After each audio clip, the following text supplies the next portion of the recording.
Hear the whispers from within, balance to restore, ailings to relieve. Feel the nature keeping us, nature healing us, flowers, leaves, and roots within.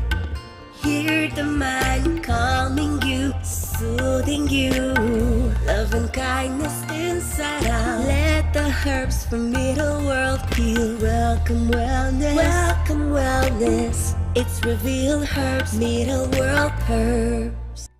Hello and welcome to the Middle World Herbs Natural Wellbeing Series, where we talk about restoring and maintaining your health in safe and natural ways while incorporating both the physical and the emotional sides of healing. We go live once a week. Typically, it's been on Fridays at 3 p.m. Pacific Standard Time, but we are changing up our schedule in June, and even we've started doing it earlier. We're going to start doing Wednesdays at 3 p.m. Wednesdays at 3 p.m., and then we're going to add in Thursdays at 3 p.m. as well. So you get to catch us 2 times a week, which is going to be so much fun. So last week on May 6th, it was a very special day. It was National No Diet Day. And, oh, wait a minute. Hold on, guys. I think my script is the old one. Oh, shoot. Well, I have to change out my script. That was last week's script. Oh, I was looking at it going, no, why are we talking about No Diet Day? Today, we're going to talk about joint support. And I had it in there, but apparently it didn't keep. So I'm going to reach over to the camera right now. I can do this live. It's all good. But maybe while I'm doing that, let me introduce our special guest and let her tell you a little bit about her story. So we have Dr. Jacquie Leone on with us today. She's amazing. Hey! And she's a naturopathic doctor, psychology enthusiast, and a whole bunch of, just like an expert in everything we talk about here on our show. So Dr. Jacquie, why don't you talk about your path to naturopathic medicine, and then I'm going to get the right script in my teleprompter. Yes, ma'am. Oh, I totally understand. I did that one episode, and I was kind of freaking out as you were introing because it did not match up. So totally understand. Take your time. In terms of naturopathic medicine and me, I think being an athlete my whole life and just really into movement and sports and dance and all those things, I kind of always was aware of joint stuff. I'm so thankful that through everything that I have done and played, knock on wood, I have never had a major joint issue. I've rolled some ankles maybe. But outside of that, I really didn't get super interested in joints until further along when I opened up my medical practice. I started doing regenerative therapy for anti-aging.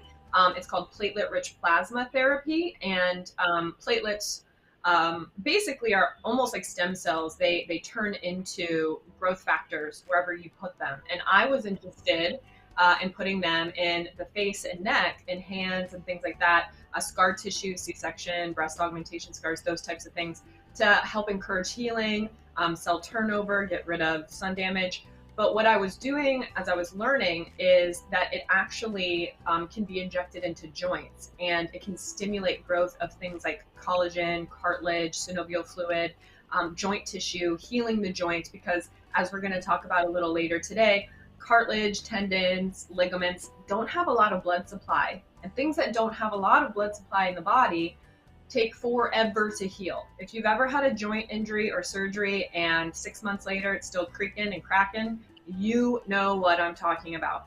So to encourage cell turnover, to encourage faster healing, we started doing joint injection therapy in my practice and really helping people get over severe pain.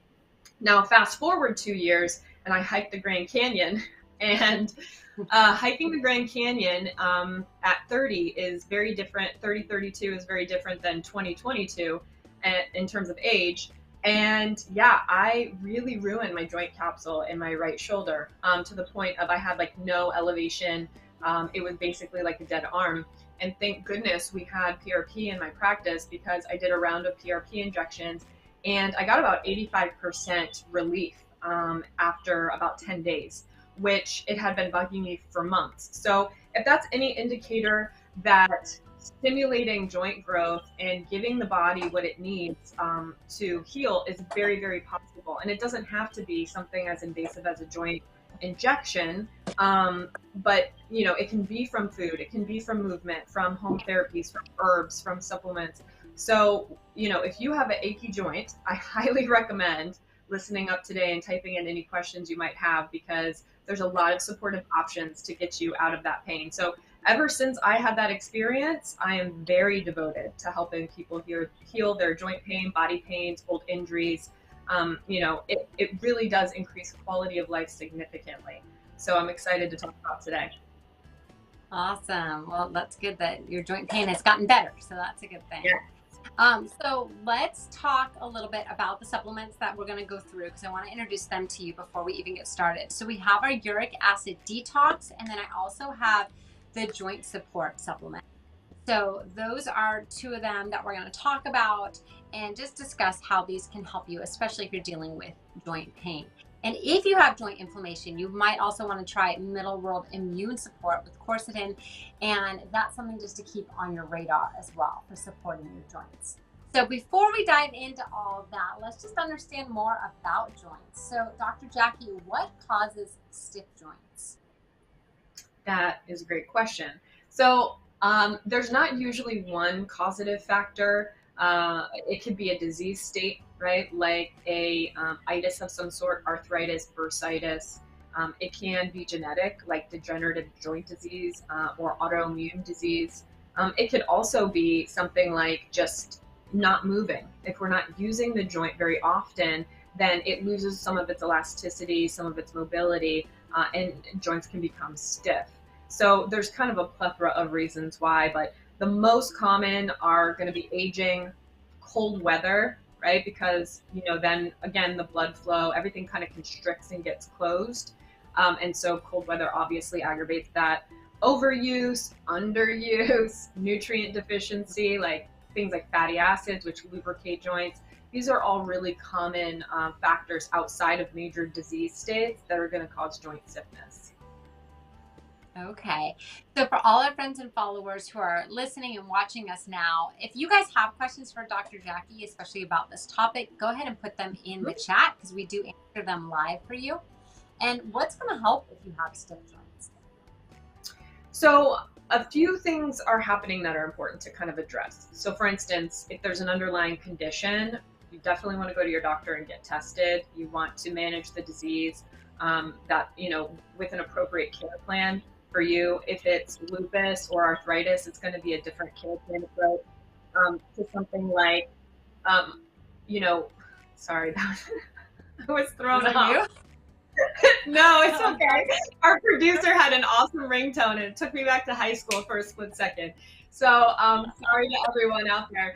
But in terms of what helps stiff joints is addressing the root cause. So knowing your root cause. For instance, if it's gout, getting rid of the uric acid. If it is a disease state, addressing the disease state. If it is underuse or overuse, really addressing that. So there's not really a one size fits all for what can help, but taking, again, addressing that root issue and then taking supportive things that are going to help nourish the joint, lubricate the joint, and help with that cell turnover of repairing any damage that's happened in the joint. Okay, sweet. Well, let's jump into a game of true or false. So if you've never played with us, basically, I ask questions, Dr. Jacquie answers, but you guys at home watching can answer in the chat. It's just kind of fun to see what we know and what we don't know. So hello to Abby and Gwen, who are joining us too. So first question, here we go. Sugar can cause joint pain, true or false? Sugar can cause joint pain. I'm going with true. Well, I think you're kind of in the health realm of things. That sugar is kind of the culprit of a lot of problems. It's just pro-inflammatory, right? So anything that's going to cause inflammation can trickle down in any body system, really. So yes, of course, sugar can definitely add to joint pain. Now, is it going to cause it or be the direct cause of it? Probably not, but what's going to happen is if you do have a joint issue, tightness, stiffness, pain, old injury, disease state, and then you're putting sugar on top of that, eating high amounts of sugar, it's just going to exacerbate what's already there. So maybe you can manage at a 2 out of 10 pain level, which is low, but eating a diet really high in sugar consistently might make that pain a 7 or an 8 out of 10. So sugar is a pain in the joints for sure. It contributes to joint pain, stiffness, and the aging process as well. It can make joints age a lot faster. And once we get to a certain age and point, you know, healing is that much harder. So why add insult to injury? So yes, you're absolutely correct about sugar causing joint pain, or at least adding to it. I feel like you need to make a shirt. Sugar's a pain in the joints, and sell it at like. I feel like it should say sugar is a pain in the, and then leave it blank, and you fill that in, because if you have headaches, if you have weight gain, if you have joint pain, if you have skin rashes, if you have mood destabilization, if you have sleep disorder, hormone imbalance, just fill in your own blank, because sugar is known to add to and exacerbate all that stuff. There you go. I love it. All right. All joints in the human body are movable. True or false? I know the answer to this one because we played this one I remember. So this is a falsie, right? There's some joints that cannot move in the head. You are absolutely right. Yeah, good memory. So we have joints that are fixed. They're known as fixed joints. The fancy weird medical term is synarthrosis, immovable, essentially is what it translates to. So there are three types. We have sutures, which are the bones in our skull. So you know how we have soft spots in the skull when we're born, when we're infants? The reason is because those sutures haven't completely met up yet.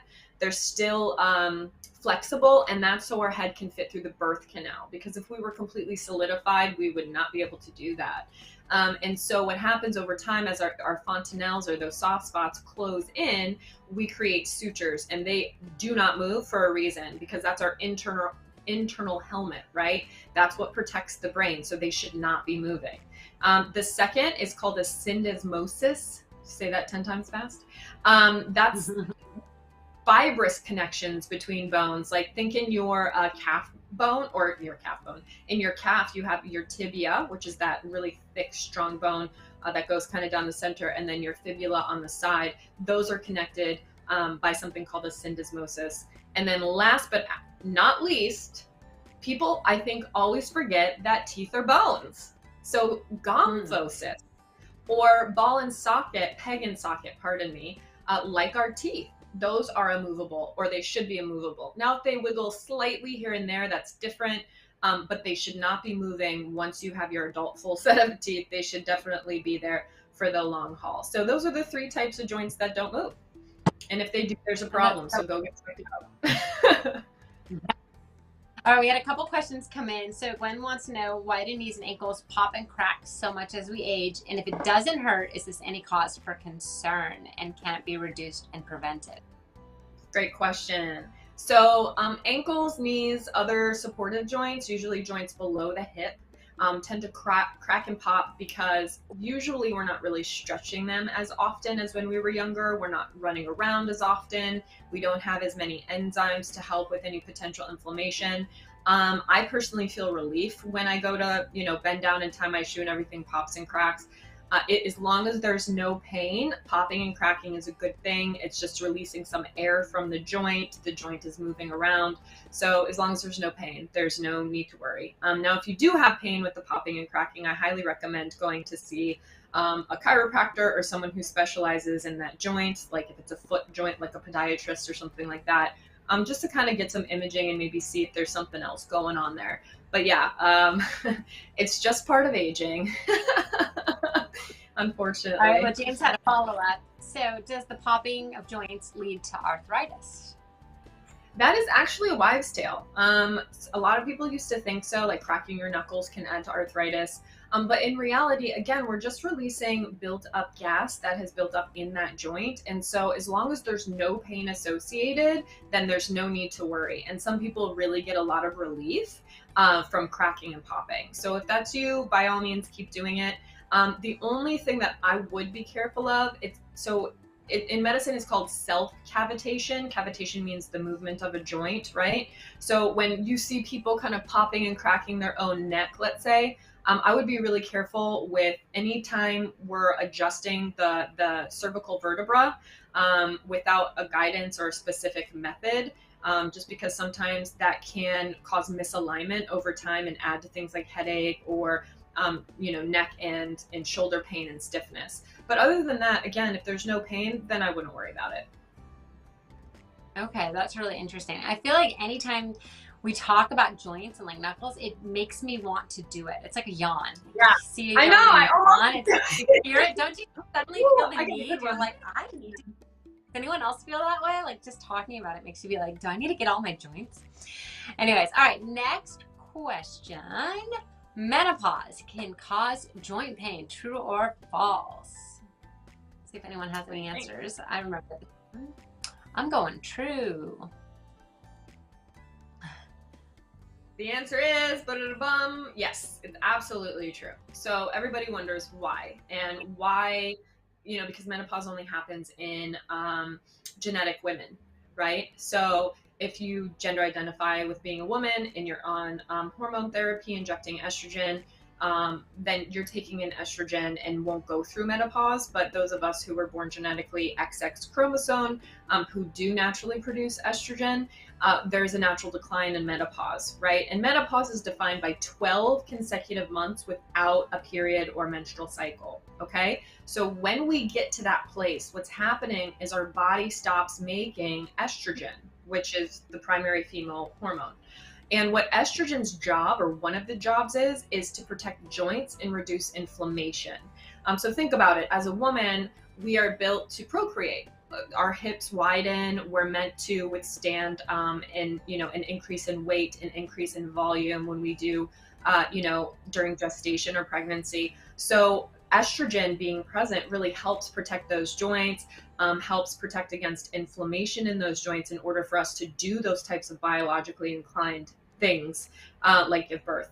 And then when estrogen drops, that's nature's way of saying, well, we no longer need as much support or protection for those joints because we can't give life, we can't procreate, right? So when those levels drastically fall during menopause, what we see is an increase in inflammation, a risk for things like osteoporosis, which is thinning of the bone. And we all know joints are where two bones meet up. So if the bone integrity is getting lower, and we have no more estrogen being produced to protect the joint and as an anti-inflammatory, then we definitely see the potential for joint pain, arthritis, all of those things increasing in menopause. So if you are in perimenopause, which is inconsistent cycles, like 2 months on, 3 months off, you're not quite in the menopause range of 12 consecutive cycles, no period, you definitely want to start thinking about that. So supporting the joints with healthy fatty acids, healthy herbs to help with inflammation and things like that, weight-bearing exercises, just simple HIIT therapy. You don't have to go to the gym and start lifting weights, but just something for your own weight, push-ups, squats, things like that. That's going to help solidify the density of the bone and help you prevent things like osteoporosis. So definitely be aware of that if you are in that perimenopausal stage. All right. Okay, so the next question is whether older people only get arthritis. So true or false? Only if you're older. Give a second here. And what is it, Dr. Jacquie? What people think. So the answer is kind of, when we see, CDC reports, the Center for Disease Control, they have reports annually on different disease rates, and the majority of arthritis and joint issues are reported in 65 and older population. But that doesn't mean that it's only that population that suffers. About 7 to 10% of people in our age group between, 45 and younger, can get any joint pain, arthritis, those types of issues. Then it's about 30% in the next life cycle bracket, and then up to 50 to 60% for people above 65 and older. And again, that's usually because of things like menopause in women and something called andropause in men, where they stop making their sex hormones as well. Also, we tend to not work out or be as mobile. Obviously, aging with wear and tear, especially if you've lived a really hard life or have a very manual labor-related job. And then all these other factors too, with just what we're eating, what we're drinking, if we're resting, that all catches up to us eventually. So it's not specific to that age group alone, but it does happen more often. It's more prevalent in the age group of 65 and older. And we're not talking about like rheumatoid arthritis, right? Because isn't that something that can happen younger, or is that the same thing? That can happen at any age. So you have two types of arthritis, okay? So you have first the osteo, which means bone. Osteoarthritis is where bone is grinding on bone. We tend to see that in knees and ankles because, again, those are at the bottom of our foundation. They're holding all of our weight, our up, above the waist weight. So if we're obese or we've added weight on over the years, it's putting more strain slowly but surely on the things like the knees and the ankles. So we tend to see it there.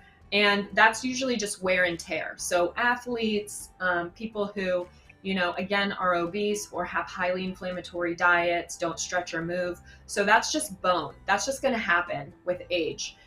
Now, the second type of arthritis is called rheumatoid arthritis, and that's an autoimmune arthritis. That's where our own immune system sees our joint and attacks it as if it was attacking bacteria or a virus.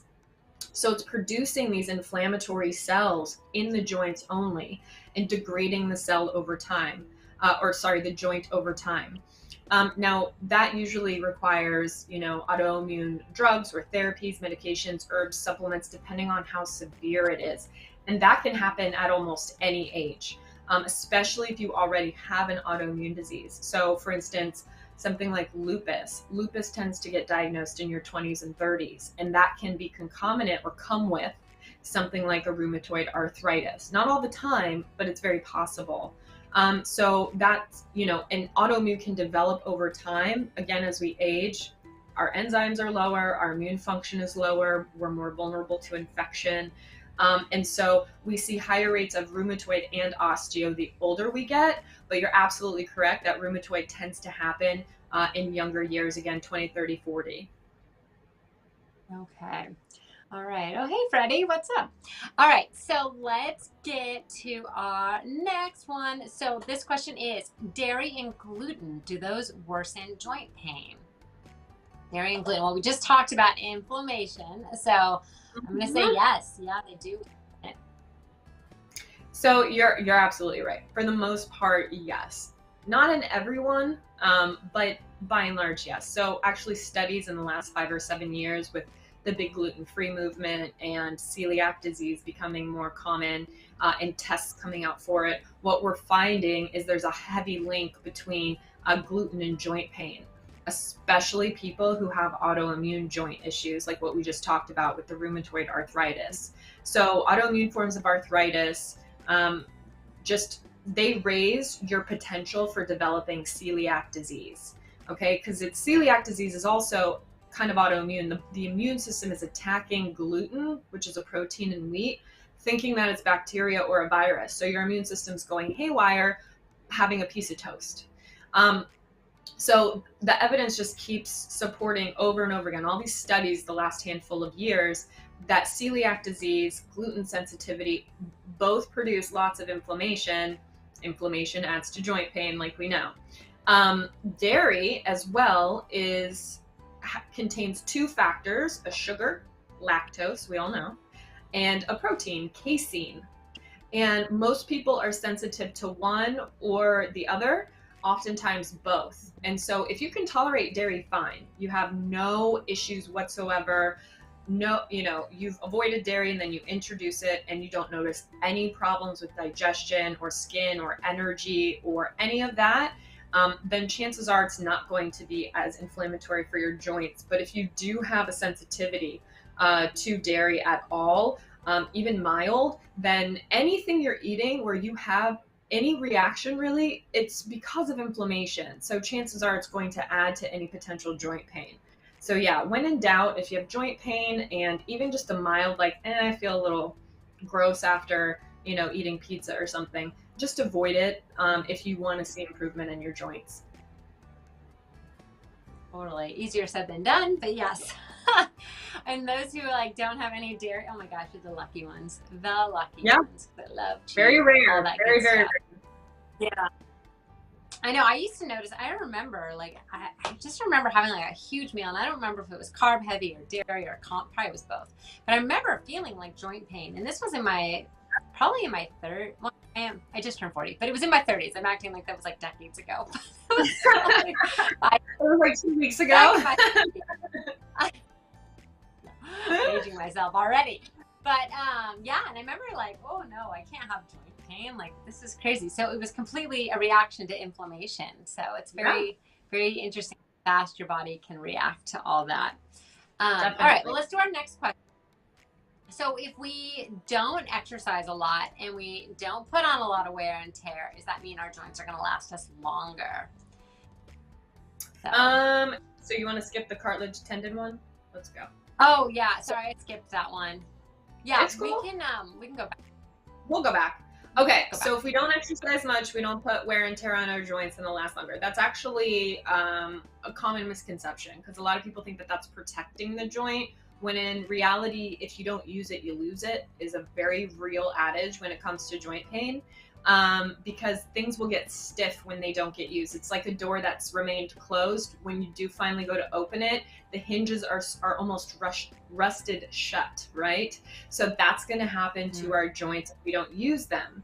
Now, just like anything else, not enough of something is going to cause problems and deficiency, aches and pains, but too much of something can also do the same. So overuse is also going to cause the same problem, right? So if you open and close a door thousands of times a day, the hinges will eventually break, stop working, get loose, to the point of damage, right? So we want that. It's like the therapeutic window. Not enough will cause a similar issue as too much. So we want that perfect window. And in chiropractic, physiotherapy, and the fitness world, you know, the old saying, motion is lotion, is very true. If you want to lubricate the joint, keep it functioning really well, avoiding pain, aches, stiffness, then we want to move it on a regular basis. Ideally 20 minutes a day of some light stretching, walking, or movement will definitely help prevent, you know, or keep us in kind of that perfect window of just enough movement to avoid major injuries, stiffness, illness, arthritis, all that good stuff. Yeah, every time you say motion is lotion, it's like I love that statement. I know it's like such a weird saying, but it sticks with you, and then you really can remember it. And I know you always like my little stories about my kids, but my 4-year-old the other day, I was getting her out of her car seat and she's stretching, and I got her out, and I said, she goes, "Mom, stop rushing me. I'm doing my stretches." She was so mad. Like, getting her out of the car, she needed to do her full stretches.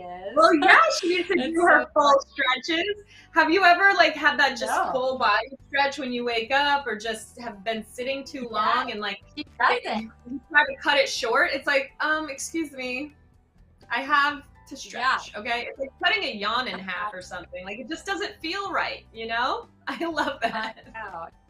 Except she likes to do her full body stretches, and then I got her this little like workout outfit, and she's like, "Oh, it's for yoga," and I was like, "Yeah, it wasn't for yoga, but it was so cute."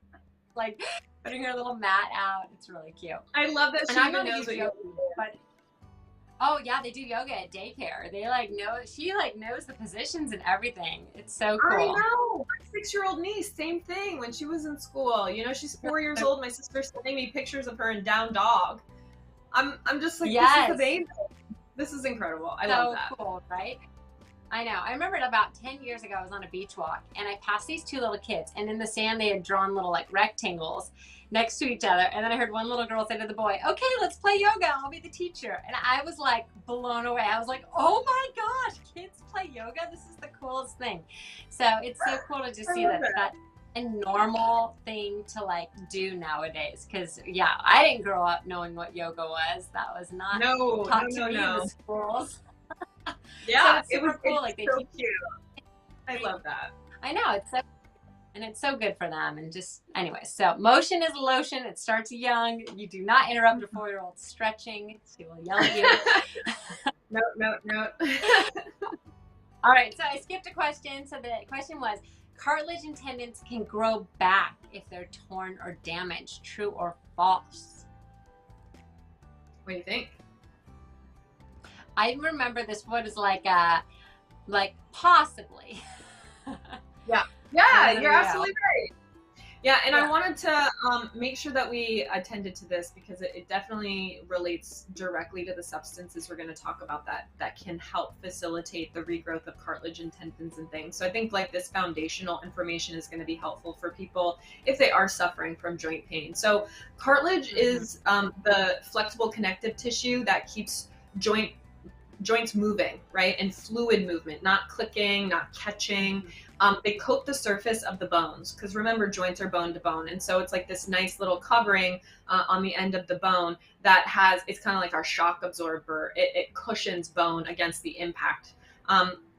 And so it's not as rigid as bone, but it's stiffer and less flexible than something like a muscle tissue. And muscle tissue gets a lot of blood flow, right? So we can build strength really quickly with muscles if we maintain working out. But it's very difficult for the body to do the same with cartilage, again, because it's stiffer and has less blood flow. And so when we damage cartilage, again, it is possible for it to grow back and or heal. But it just depends on how attentive we are to the injury and issue, how consistent we are with therapeutics, supplements, foods, and things like that. Just because, again, things that don't have blood flow won't heal quickly.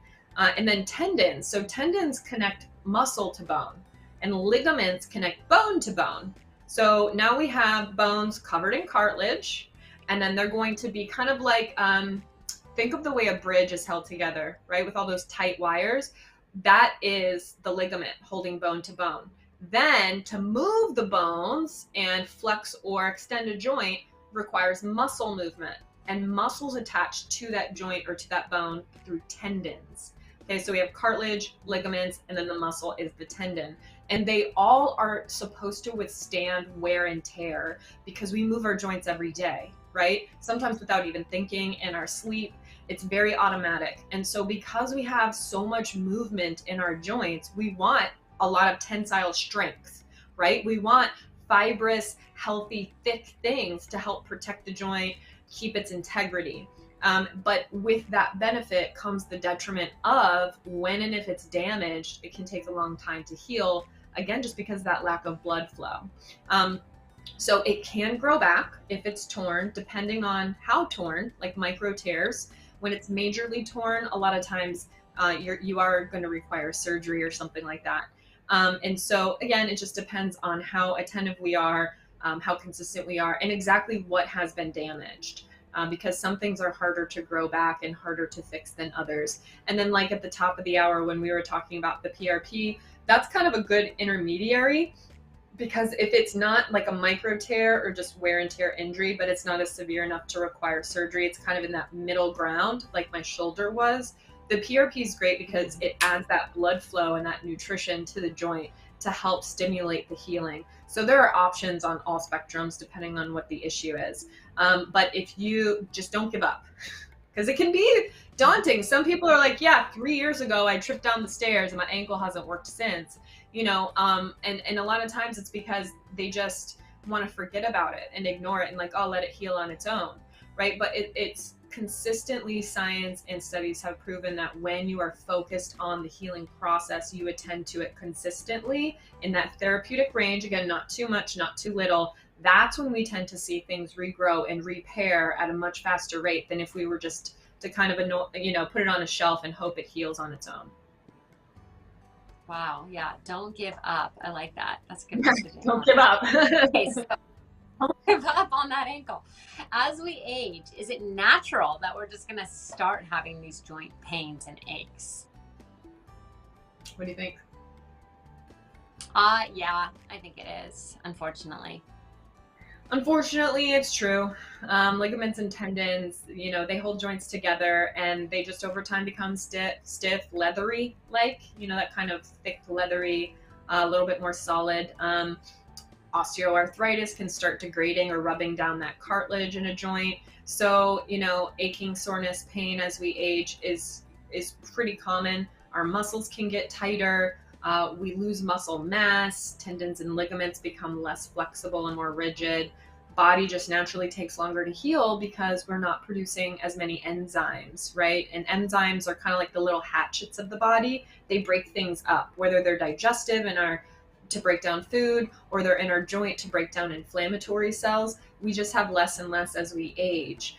So if we're not taking them consistently, or we're not doing something to help support our natural enzyme production, it's just kind of part of the process. It's a badge between wrinkles and joint pain. It's just inevitable.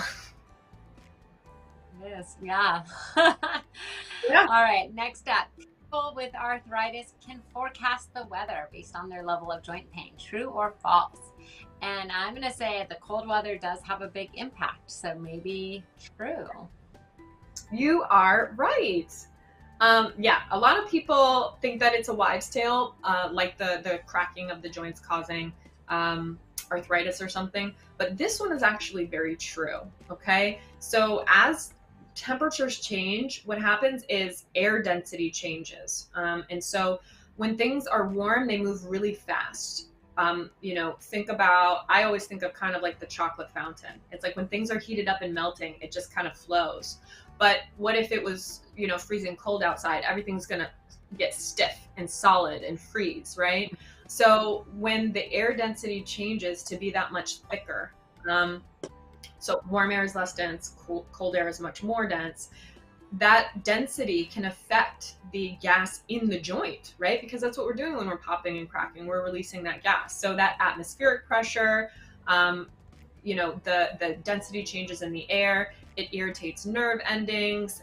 It can change the pressure in the joint, all causing pain. So yeah, that's actually very, very common. So when people say, "Oh, I think there's a cold front coming in because my shoulder hurts," or my meteorologist knee. I had a teacher say that. My knee's a meteorologist. It can always tell me when it's going to be cold tomorrow. And it's very true. It's very true. Up to, just a few degrees, the body can tell. Wow, that's super super interesting. I think that's so cool. Last question. I know, I think it is really cool. So the last one, gout only happens to older people. True or false? And for this one, I'm going to say true. Not a lot of cases of gout in younger people, but maybe define older. I don't know. Yeah, so I think the term older is relative because technically most people are diagnosed with gout between 30 and 50.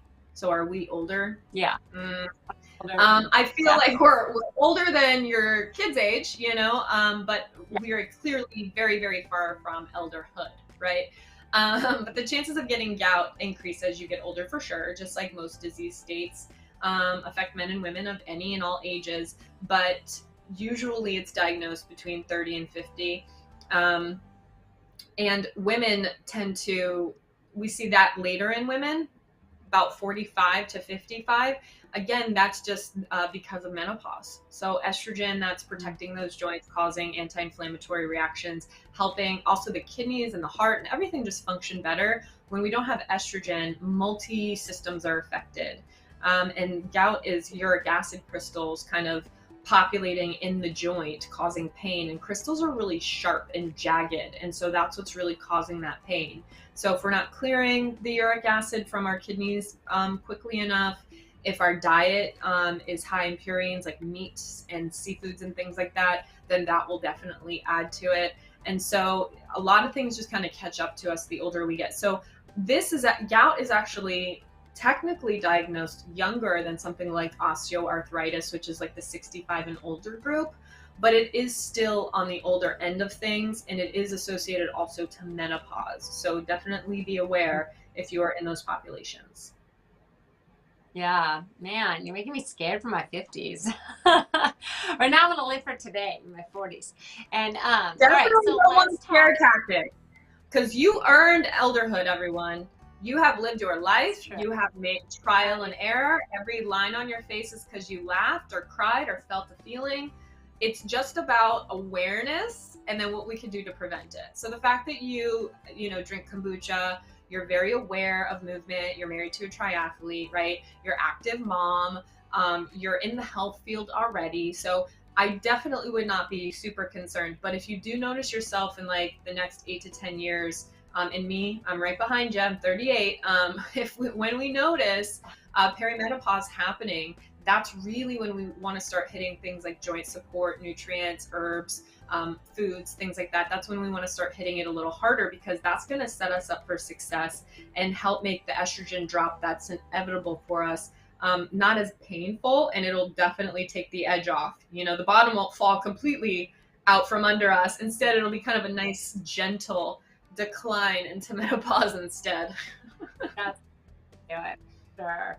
All right. Yeah, Gwen said aging is a blessing. Yes, I agree. I feel like the age I'm at is the age I like love the most, So it's like once you're there, Yes. it's when you just look ahead, like, oh, but once you're there, it's like the best. And all the wisdom you have, you just look back and you think of all the you did. Yeah. So yes, Gwen, I totally agree with you. Yes. I would exchange, yes, could I bounce back from things like injury or not sleeping as well? Could I burn the candle at both ends a little bit more 10, 15 years ago? Yeah, but I was also not as confident and not as secure in who I am. And I kind of gave way too many, SHITs about what people thought of me, which adds to anxiety, adds to insecurity. I don't know if anyone else can relate. So the older I get, it's like, yes, I'm living at a slower pace. I don't go out socially as much because it doesn't fulfill me as much. I've done the whole drama thing in relationships. I've, pushed myself in all these capacities. So yeah, it is slower, things are changing, but I wouldn't change it for the world because I'm much more grounded and centered, right? My mental health, my physical health, I'm much more aware of who I am, what my processes look like. So even if I am falling apart, I know how to put myself back together more efficiently, more effectively. You know who your friends are, who your support system is, and all that comes with aging. So I gracefully welcome it. Compared to the crazy cyclone of everything happening at once 15 years ago in my 20s, Yeah, totally. Well, Abby said 40s are the new 20s, so amen to that. Yeah. Yeah. All right. Well, hopefully you guys are all enjoying our show. If you have not hit the follow button yet, go ahead and hit the follow button. That would be super appreciated. You can also follow us on Instagram, TikTok, Facebook, YouTube. It's at Middle World Herbs. So follow us there as well. But we love when you follow us on Amazon. So hit that follow button too. All right. So Dr. Jacquie, in your practice, what joints are you most commonly seeing injured? Why? That is a really good question. I think, again, it is the joints we use the most, right? So knees, ankles, shoulders tend to have the most common injuries. It also kind of depends, because when we were doing joint injection therapy in my practice, we did see a lot of like low back pain, which is vertebral pain. It's kind of like where your pelvis and your back or your spine connect, your SI joint, sacroiliac. So again, your spine is meeting with that sacral joint, which is at the base of the pelvis, essentially. It's kind of like where everything meets. It's your major hinge of your body. Your top and bottom are coming together. So that's also a commonly injured. Anybody who has had back pain can probably attest to that. But other than that, it's going to be peripheral joints outside of the center. So we see a lot of shoulders, rotator cuff in particular. If you have a rotator cuff injury from sports or just overuse, you totally get it. And then again, sprained ankles, runner's knee, or just overuse, ACL tear, MCL tear, which are all, medial anterior collateral ligaments of the knee. So again, that's sports. If you're juking around and have to find your balance and shift your weight often, like things like soccer, tennis, basketball, then you're going to see knee stuff, ankle stuff. So those are usually the most common joints: the shoulder, low back, knees, and ankles. Okay. And then what's better for treating everything? Is it hot or cold? What do you find that helps the most with joint pain?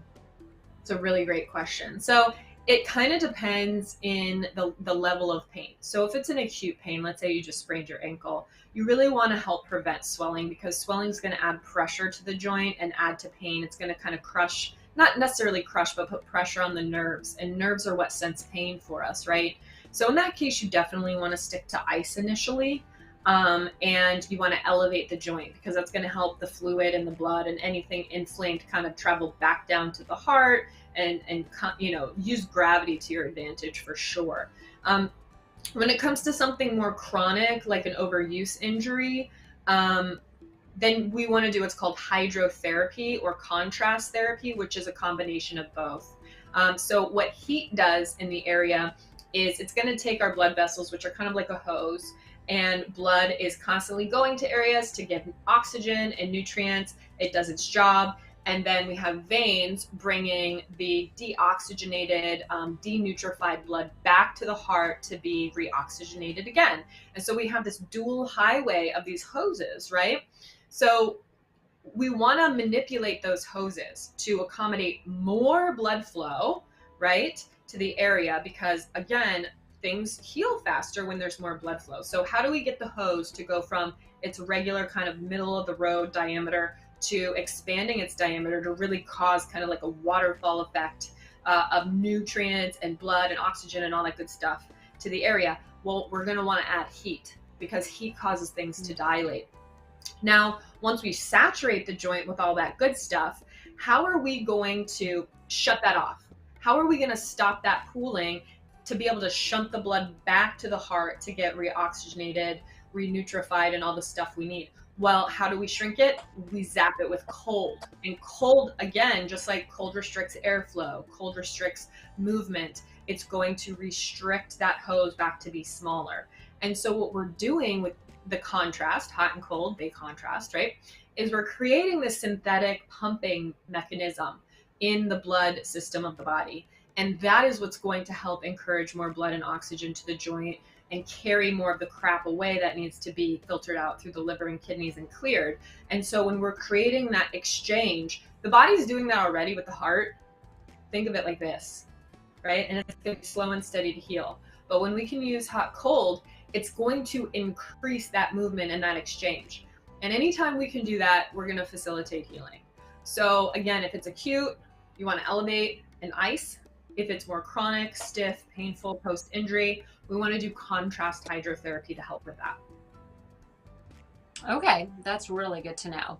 All right, well, let me talk to you guys about our joint support. So this is by Middle World Herbs. It includes 1,200 milligrams of chondroitin, 1,500 milligrams of glucosamine, and 2,000 milligrams of MSM per serving.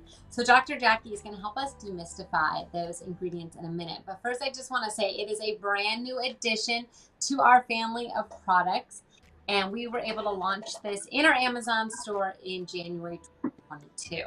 So each bottle is going to be 60 veggie capsules, and the full dose is 5 capsules per day. So this is a 12-day supply, and that's why it's only $14.99 on Amazon. But you have to click that little banner, and you're going to get an additional 20% off during the live. So we like to give you guys a little extra perk for shopping with us during the live. So you're going to get that. Also, let's spend just a few minutes talking about those 3 powerful ingredients that I mentioned, the chondroitin, the MSM, and the glucosamine. So Dr. Jacquie, those really don't sound like plant names, but if they're not botanicals, where are these compounds coming from? That is an awesome question. And you're absolutely right. So they're not plant or phytochemicals.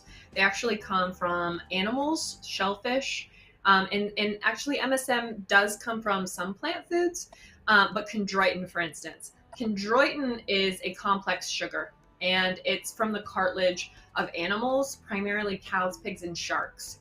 And so when we are using, those animals for meat primarily, what do we do with their bones, cartilage, and connective tissue? A lot of times we harvest that to produce chondroitin. Then when we move on to the glucosamine is harvested from shells of, or the external skeleton, exoskeleton of shellfish. And that's usually extracted in a lab. So, every time you peel a shrimp or you eat a lobster or a crab, anything that has that hard exoskeleton, that protective measure, that's going to contain glucosamine, and that's where we harvest that. And then last but not least, MSM. So MSM is more plant-based, but we see it in non-plant foods as well, like beer, raw milk.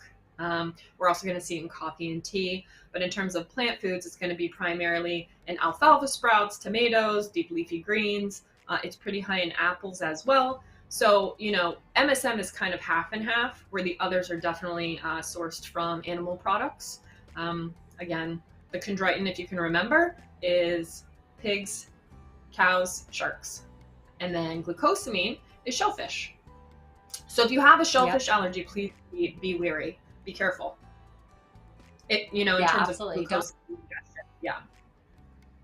Yeah, this one, your allergy warning is right here. If you have a shellfish allergy, skip this one. If you're vegan, skip this one.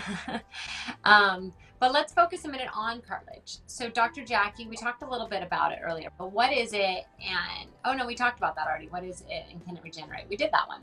So let's talk a little bit about who should consider supplementing their diet with chondroitin, glucosamine, and MSM, and who should not.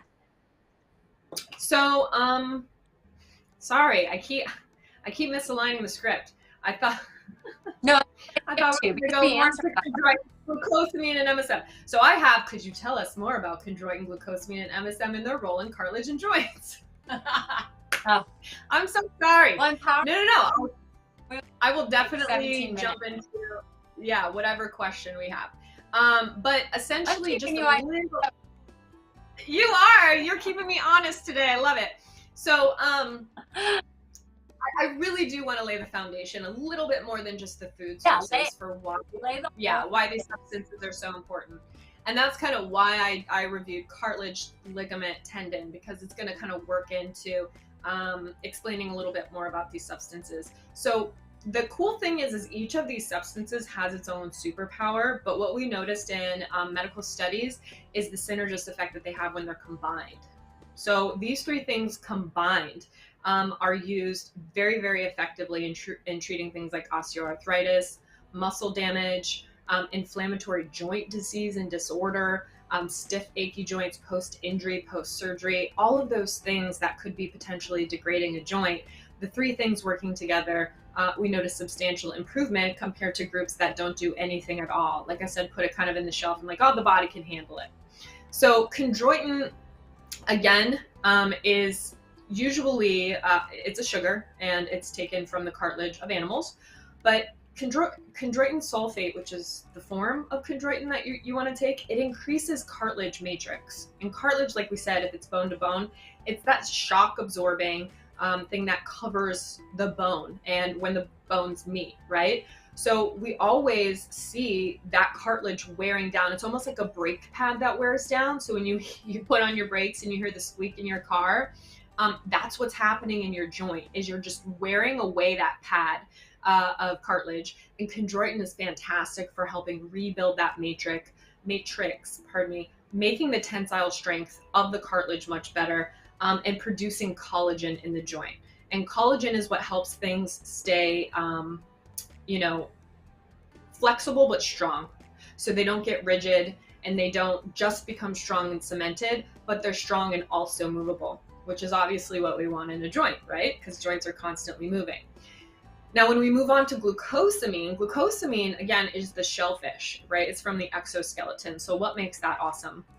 Well, what's going to happen is that produces lubrication to the joint. It creates the flexibility of the joint, or adds to. So what we noticed is when we administer glucosamine, what ends up happening is we're giving the body the building blocks to make things called GAGs in the body. Shorthand is gags. It's a gross, weird acronym, but that's what it's called. I don't make this stuff up. But what that does is, so when those are present, the function of gags basically means that they limit cell hydration and structural scaffolding. So what we want to do is basically make sure that scaffolding, like again with the bridge, and holding things together, we want to make sure that structural scaffolding is there, but we want to make sure the cells are hydrated and nice and plump and movable. And so the glucosamine is going to encourage that. So now we have the cartilage doing its thing. We have the actual ligaments and cartilage of the joint maintaining that scaffolding, but also that flexibility at the same time. And then last but not least, here comes MSM. And MSM contains sulfur. It's built in the name. The long name of MSM is methyl sulfo, say this 10 times fast, sulfonylmethane. Methyl sulfonylmethane. Ooh, It's crazy. So just stick to MSM. But anyhow, the reason I gave you the full name is because it contains sulfur in the name. And what sulfur does is it's found that MSM adds to the anti-inflammatory, antioxidant, effects of joint protection. And so just like we talked about, in menopausal women, once we're not making estrogen, inflammation and oxidative stress increase substantially in the joint. MSM is a great way to combat that. And sulfur, which is in MSM, is a major component that plays a super important role in collagen production, helping turn glucosamine on more, aka making those gags, that scaffolding. I kind of laugh in the back of my mind every time I say gags. It's so weird, but it's just the medical term.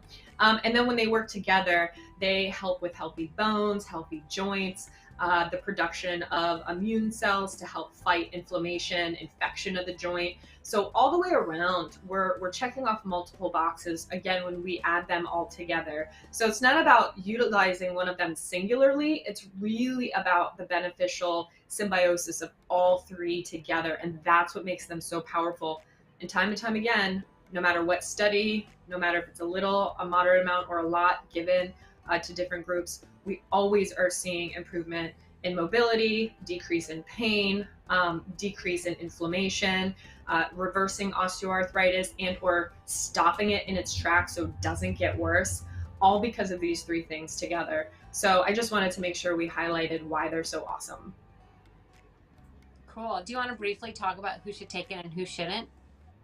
Oh, heck yeah. Okay. So if you're on a blood thinner, if you're on Coumadin, if you're on warfarin, if you have something because you have viscous blood as we age sometimes, right? If you're a baby aspirin is one thing, but if you're on an actual medication, that's a blood thinner. Sometimes there's an interaction there. So definitely talk to your doctor before taking a supplement like this because it can potentiate those effects. Also certain cancer medications, because again, we are lowering inflammation, which has to do with the immune system, and cancer meds address and or interact with the immune system. Also autoimmune drugs. If you have an autoimmune disorder and you're on autoimmune drugs, you definitely want to prevent or not take them, and or talk to your physician to make sure that there's not an interaction. And then last but not least, if you have an allergy or a dietary restriction, because again, these are sourced from animals, these are sourced from shellfish. So if that is you and that's your population, definitely be careful. Studies are kind of mixed with pregnant breastfeeding women. Some say it's 100% safe. Some say it depends on the health of the mother and the child, right? Especially if they have concomitant issues like, do they have gestational diabetes? Do they have hyperemesis, which is constant vomiting during pregnancy? Do they have autoimmune issues? So if you are pregnant or breastfeeding, you definitely want to talk to your doctor about it. So those are kind of the red flags to me for if you do have any of those issues or concerned with any of those issues. Please don't just kind of self-treat in this regard. You want to make sure that it's under medical, you have a medical professional helping support your care plan if you do choose to take the supplement. Okay, good disclaimers on all of that. Well, I am going to jump ahead on you, so get ready. Hold on to your script. Yeah. Because I want to get to our end, and we only have about 15 more minutes. But before I do that, I don't know if you guys looked at our title, but it's Let's Go Biking, and we never once said why. So in case you're wondering, why are we talking about biking? It's because tomorrow is National Bike to Work Day. It's on May 20th. So if you work remotely, you're like, I have nowhere to bike to, you could just take a little ride around your neighborhood or jump on your Peloton if you have that. If you don't at all, that's okay. Go for a walk, just use your own 2 feet, but it's all about movement. And that's our tie-in, is our theme today is from National Bike to Work Day. So I love that. Tell people why we're talking. Yeah. All right. I sent the link to some family, and my sister's like, oh, we're taking a bike ride this weekend. I don't care how hot it is, because we're in Florida, so it is extremely hot and humid. But yeah, she's like, we have to take a bike ride. I'm determined. And I'm like, yes, let's do it. Let's celebrate our joints for sure. Yes. Do you guys have your own bikes, or do you rent them? Well, I am currently, and I've borrowed my car for about 6 months. It kind of has taken permanent residency at my house. So technically I don't own, but I do have access to some cool bikes, and she has a few different bikes, from a road street bike. I think she has a beach cruiser too with a cool little basket. So yeah, we have a lot of options. I love biking. It's one of my favorite ways to get around. I haven't done it as much recently as I want to, but I definitely plan on. It's just hard when the weather gets this thick and kind of humid and hot. It's like 10 minutes on a bike. It might as well be an hour when it's like the spring or fall or winter, you know? Yeah, I always love when you travel to a city, you can just like rent the little bikes and go around the downtown and see everything. Yeah, So that's my always favorite. I love that too. And then fun fact, I had an ex-boyfriend I only dated for 4 months, but he gifted me a beach cruiser. So I still have that. It's like the best. Yeah. Hey, at least you got a bike out of it. I got the deal, and it's a cute bike. It's lavender. It's very pretty. So funny. So, all right, let me just skip ahead a little bit. So, one of the things that you might have missed on this are these cool little charms, and I'm not going to give you the full backstory because we don't have time, but it has a really cool, unique backstory. However, what I love about these charms is it's just something positive, like a mantra or something for your mental health. And this one says you talk to your contact list, and my other one here is a body in motion. So not only do you get these great supplements, but you get this little this little reminder when you take your supplement. And that's a big deal here at Middle World Herbs. We like to incorporate the physical and the emotional side of healing. So Dr. Jacquie, in connection with joint health, is there any connection between like our emotions, stress, and anxiety in our joint health?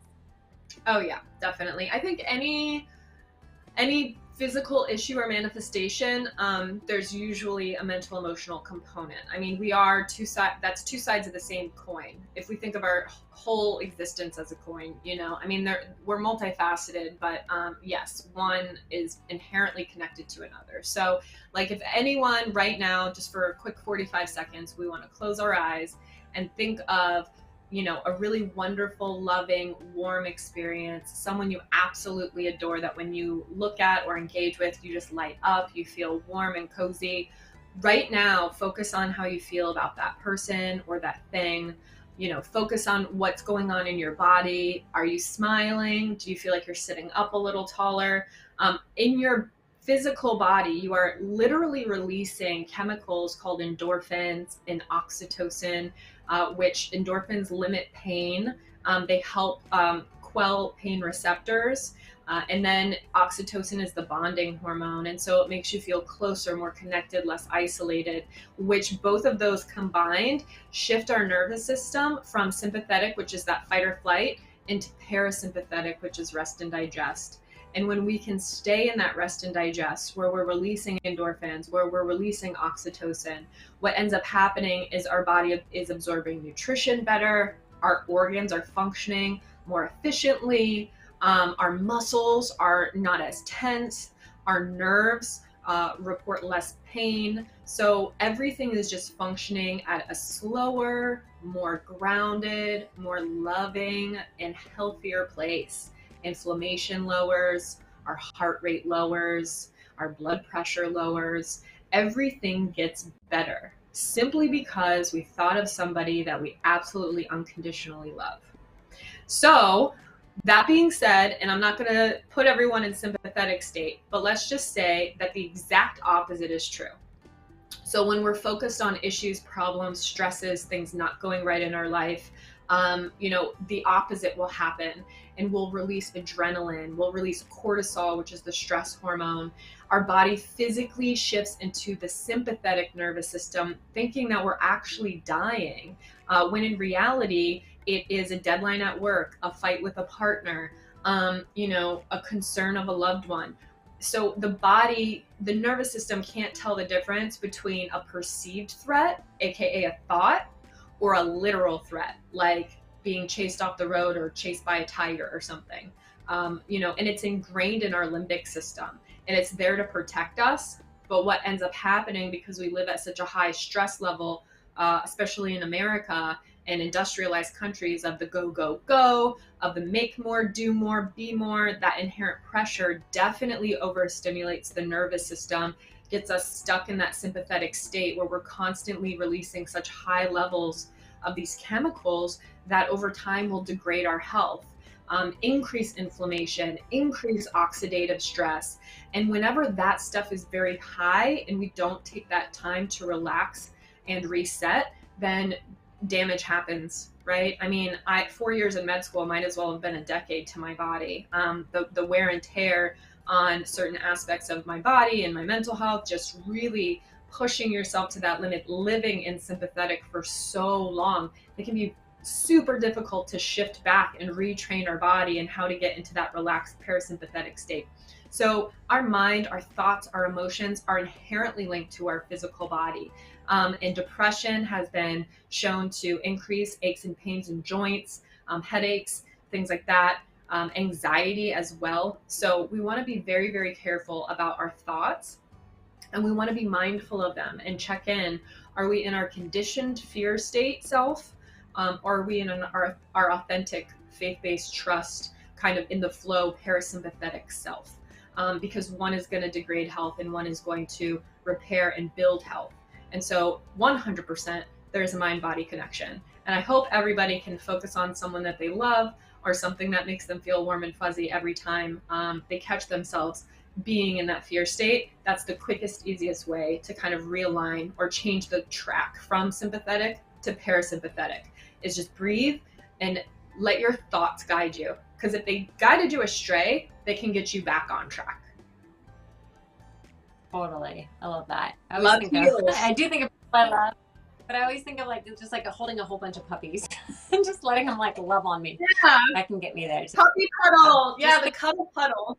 It's so nice. Cuddle puddle. Yeah. All right. Well, we have more incredible supplement. We have about 10 minutes that we can talk about it. So this is our uric acid with tart cherry and pomegranate, and this is actually our best seller. So in addition to tart cherry and pomegranate, there's a whole bunch of other really great herbs. There's celery seed extract, coffee, green coffee extract, milk thistle, cranberry, yucca, devil's claw, and turmeric. It is 60 veggie capsules, and the suggested doses on this is going to be 2 capsules a day. So you can grab this one right now. It's on special for $13.59, and you get an additional 20% off during this live. So it might seem weird. Why are we talking about uric acid when we're talking about joint health? So Dr. Jacquie, tell us a little bit about that connection. Yes, of course. Okay. So uric acid is produced when we break down purines. And purines are just that, it's a thing that's in certain foods and substances. So beer, meat products, shellfish, sometimes, different foods contain purines, which is totally fine. Our body has mechanisms to break them down. But what happens is usually one of two things. Either we are producing too much uric acid too fast for our kidney to keep up, because maybe we're keto, for example, and all we're eating is meat, all we're eating is shellfish. And so we're losing antioxidant phytochemicals from a lot of like carb-rich foods, fiber-rich foods, that we might not have in the diet. And so that's just an example. But when we're eating all those purines, we're feeding the pathway to make uric acid. And again, the body can break down uric acid fine. It can filter it through the kidneys at a nice regular pace. But what happens is if you overfeed that pathway with uric acid, the kidneys can't keep up. So where does the uric acid go? Well, it's going to travel to things like your big toe, your ankle, and your knee. Those are the 3 big ones that we most commonly see gout. And those jagged uric acid crystals are going to take up home, and set up shop in those joints. And those jagged crystals are going to kind of cause all that damage. The second way that can happen, maybe you don't eat a lot of purines, maybe you're vegan and you're like, I still got gout, what happened? Then I would look at your kidney function, because maybe you're not ingesting a lot of purines making the uric acid at high rates, but your kidney could be sluggish or damaged in the sense of not being able to filter it out fast enough. So it's usually one of 2 things. We're either feeding the pathway too much or the kidneys are struggling. So when we can't get rid of uric acid, the uric acid, again, forms crystals and makes their way, gets all cozy in those joints, causing pain, and then we get gout. Okay, so let's talk about those 10 amazing herbs that are in this uric acid detox. So how are they effective for kidney health and gout management? And what about if you don't have gout? Would these be good for you too? Yes, in my professional opinion, yes, because the herbs that are in the uric acid supplement are systemic herbs, meaning they can work in all systems. So things like milk thistle, for instance. I got kind of excited. I think it was last week, and we were talking about milk thistle because it was the first herb I ever investigated in med school. But that's just great for detoxing the body, specifically the liver. So anytime we can support detoxifying organs, that's going to help us clear the crap that's kind of floating around, right? Just like we want clean air, and the best way to do that is change your filter regularly. It's the same thing. We want to support that filtration in the body. Turmeric, for example, which is also in there, is highly anti-inflammatory, highly antioxidant, and anti-carcinogen, meaning it prevents cancer cells, the formation of cancer cells, which is great. So those help regardless. They help all over the body. And then when we're talking about things like tart cherry, pomegranate, cranberry, basically those nice rich red berries and fruits, what we're going to see is really high levels of vitamin C in all of them. And why is vitamin C important? Well, vitamin C is specific in clearing uric acid. So of course, we're going to focus on plants and foods that are specific to clearing uric acid.